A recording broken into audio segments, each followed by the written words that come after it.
Tamil cinema ரசிகர்களை அதிர்ச்சிக்குள்ளாக்கிய நிகழ்ச்சியில் ஒன்று இன்று சென்னையில் நடைபெற்றுள்ள மதராசி மாஃபியா கம்பெனி திரைப்படத்தின் இசை மற்றும் ட்ரெய்லர் வெளியீட்டு விழாவில் நடைபெற்றுள்ளது. இந்த விழாவில் திரையுலக பிரபலங்கள், இசையமைப்பாளர்கள், தயாரிப்பு குழுவினர்கள், நிருபர்கள் மற்றும் ரசிகர்கள் கலந்து கொண்டிருந்தனர்.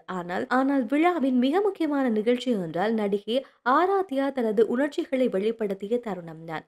ஆராத்யா விழா மேடையில் நின்று இயக்குனர் மாரி செல்வராஜ் குறித்து தனது கேள்வியை எழுப்பியிருந்தார். அவர் தெரிவித்ததாவது: தமிழிலும் அர்ப்பணிப்புடன் நடிக்கின்ற நடிகைகள் இருக்கின்றோம் சார். நாங்களும் தமிழில் டெடிகேட்டான ஆர்டிஸ்டாகத்தான் இருக்கின்றோம். எங்களால் முடிஞ்ச எஃபர்ட்டை போடுறோம். உங்களுடைய காதுகளுக்கு அது வந்து சேரவில்லை என்று தெரிவித்திருக்கின்றார். இந்த உரையாடல் தமிழ் திரையுலகில் நடிகைகளின் முயற்சி மற்றும் அர்ப்பணிப்பு குறித்து விளக்கத்தை அளித்திருக்கிறது. நிகழ்ச்சியின் ஆராத்யா கூறியது இயக்குனர் மாரி செல்வராஜின் ஒரு முன்னைய நேர்காணல் கருத்தை தெளிவுபடுத்தியிருக்கிறது. அவர் அந்த நேர்காணலில் டெடிகேட்டான ஆர்டிஸ்டை தான் நான் எடுப்பேன். அது மலையாளி என்றாலும் கூட பிரச்சனை இல்லை என தெரிவித்திருந்தார். இதற்கே தற்போது நடிகை ஆராத்யா விளக்கம் அளித்திருக்கிறார்.